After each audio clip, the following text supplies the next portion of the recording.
About 30,000 people have packed a stadium in Kenya's capital, Nairobi, for the state funeral of the country's longest-serving president Daniel Arap Moi, who died last week aged 95.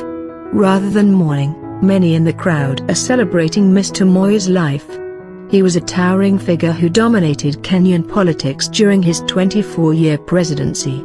Critics saw him as an authoritarian ruler, while allies credited him for maintaining stability.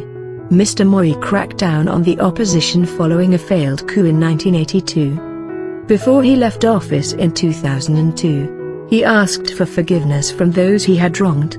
Mourners began gathering at the National Stadium before dawn to pay their respects, some of them wearing traditional regalia. Mr. Moi's cortege arrived in the stadium flanked by long lines of red-coated soldiers and a brass band playing marching tunes and Christian hymns. President Uhuru Kenyatta called Mr. Moi a father of our nation, a champion of Pan-Africanism. Mr. Moi's son, Gideon Moi, remembered him as a man with an elephantine memory and a compassionate heart. He also loved meat, and nothing could come between him and meat even when the doctors warned him, Gideon Moi said. Mr. Moi was a stickler for order, so he would have loved his state funeral where he is being accorded full military honors.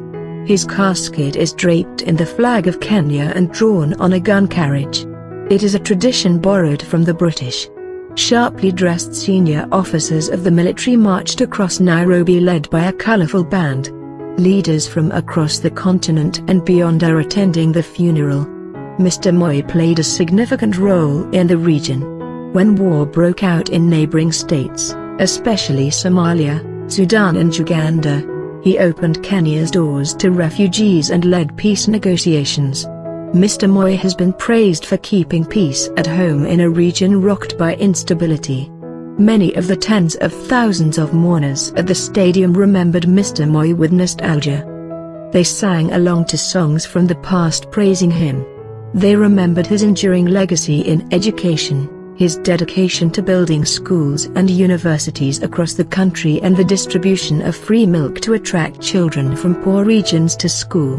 But there are those who criticize him for the brutal crackdown on dissent. His fiercest critics were detained, often without trial, and tortured. Some of